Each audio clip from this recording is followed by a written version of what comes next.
Welcome back to Your Audience is Waiting, the show for founders and CEOs who are ready to grow their online presence, build authority, and lead their industry with clarity and confidence. I'm your host, Eleisha Everett. So let's dive in. How many brilliant ideas are sitting in your head right now, just waiting for the perfect moment? Here's what I've learned. The difference between successful entrepreneurs and struggling ones isn't who has more ideas, it's who acts on fewer of them. And I had to tell myself, girl, you have to do something.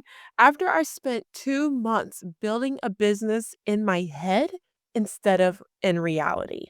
Now, the other day, I was speaking with a friend and she shared this quote she often uses when speaking at conferences. She said, "Businesses don't die from starvation, they die from indigestion." And listen, I've heard a lot of quotes in my time, but that one, it stuck because it's painfully true and not just conceptually, but practically. Because if you're anything like me, you've got a brain that's always going. Ideas popping in during your morning walk, when you're in the shower, or maybe even your mid task. They come from a genuine place, a desire to help, to serve, or to share what you've learned. And honestly, that's where my ideas come from too. I believe our stories aren't our own. We're given experiences so we can help someone else down the line. So when I get these bursts of inspiration, they feel so sacred.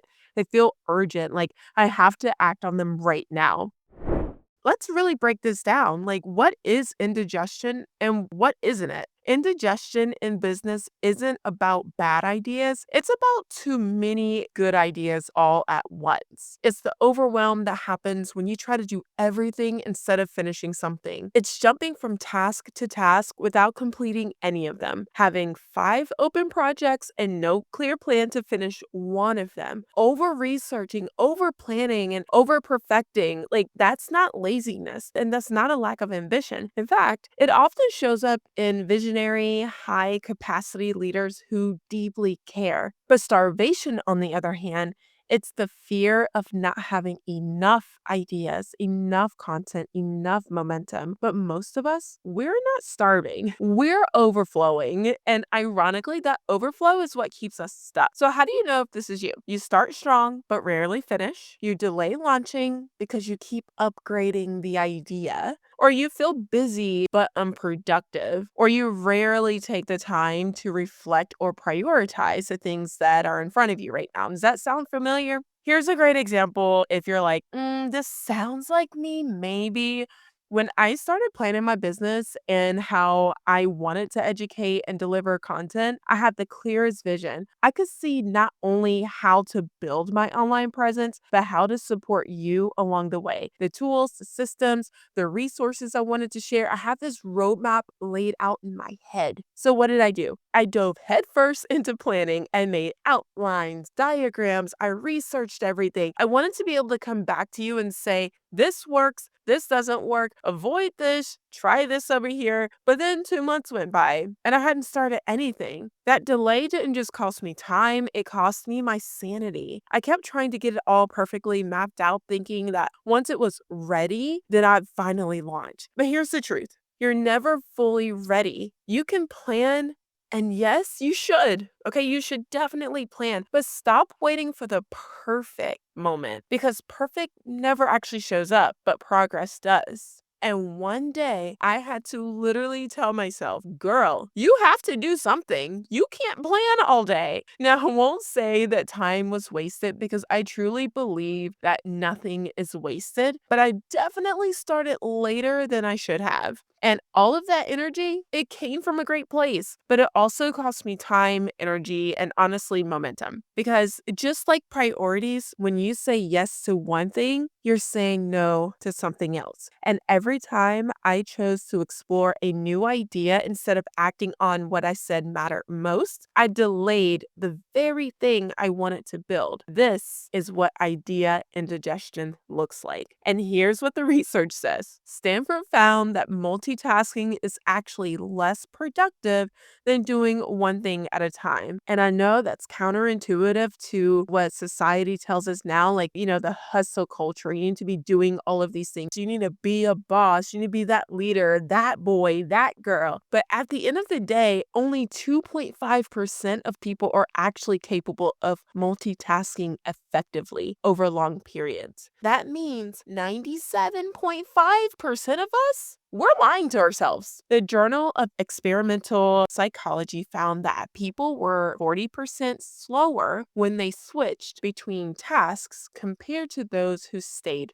focused. 40%. That's not just a little dip in productivity. That's nearly half of your effort gone. Let that sink in for a little bit. 40% slower. And I get it because I've been that person with 14 tabs open, 3 notebooks scattered, and random Canva projects I had no business starting. Y'all, if you looked at my Canva, you would really be asking me some questions like, what were we doing here? That was me having a great idea in the moment, and I got started on it and got distracted, and then here we were. But I'm constantly capturing ideas. I'm trying to build while also researching, tweaking, reinventing, and doing all the things. And then I look up and think, wait, what was I even working on? It's like you're midair flying your business and you decide to bolt on new wings, rewire the dashboard, and repaint the whole exterior all at once. Meanwhile, the plane's still in motion. But here's the deeper truth I had to learn. Most of the time, that urge to pivot or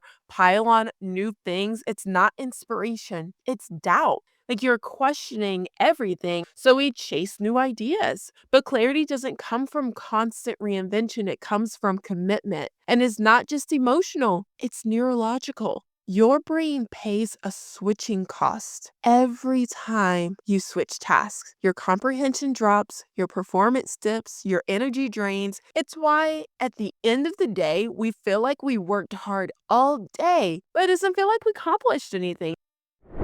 So, what do we do with all of this information that I just shared with you? First, we need to stop seeing our idea overflow as a flaw. It's a gift, but like any gift, it has to be stewarded. And second, we need to recognize that not acting on every idea doesn't mean we're missing out. It means we're choosing to protect the thing we said matters the most. So I wanted to pause for a second and give you a quick exercise before we really get into how do we solve this problem, right? So what we're going to do first is address a few things this week. We're going to take it piece by piece. I'm going to give you a few action items for this week. And then in the next episode, we're actually going to unpack everything you wrote down. And we're also going to unpack how do we actually handle this. So here are your action items for this week. Number 1, you need to have a 5-minute pause where you're going to write down the idea that's been swirling in your head, the one you keep editing, adding to, or delaying.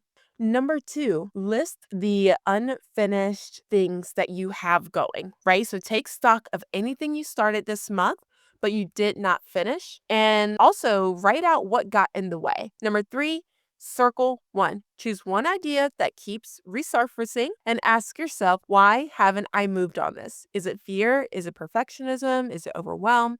And then number 4, we're going to talk micro boundary. So decide on one idea that you will not act on this week. Just park it, put it to the side. And most importantly, imagine what your business could feel like if you were doing one thing well, not everything halfway. Because next week, I'm going to walk you through a framework called the parking lot method. It'll help you hold space for all of ideas without losing focus or burning out. So let's do a quick recap. Number 1, too many good ideas can be just as dangerous as no ideas at all. Number 2, indigestion is when you try to do everything and end up finishing nothing. Number 3, starvation is rarely the issue. Overflow is. Number 4, your brain isn't built to multitask. Most of us are operating at 60% capacity and wondering why we're exhausted. Number 5, clarity doesn't come from more ideas, it comes from commitment. And number 6, a parked idea isn't a dead idea, it's a protected one. And it'll help you hold space for all of those ideas without losing focus or burning out. Remember, your audience isn't waiting for everything, they're waiting for the right thing, and you don't have to deliver that in a frenzy. You can do it with focus. Thank you so much for showing up and spending this time with me. It truly means the world. I hope today's episode reminded you that the work you're doing in your business matters. Your voice is powerful, your vision is needed, and your audience is already out there waiting to hear from you. If you want to keep the conversation going, come hang out with me over on Instagram at Eleisha Everett. I'd love to hear your thoughts, your takeaways, or just cheer you on in whatever you're building. And if you haven't yet, would you do me a quick favor? Leave a review and rate the show. It helps me know what's resonating, what you're loving, and how I can keep delivering content that truly supports you. Until next time, keep showing up. Your audience is waiting.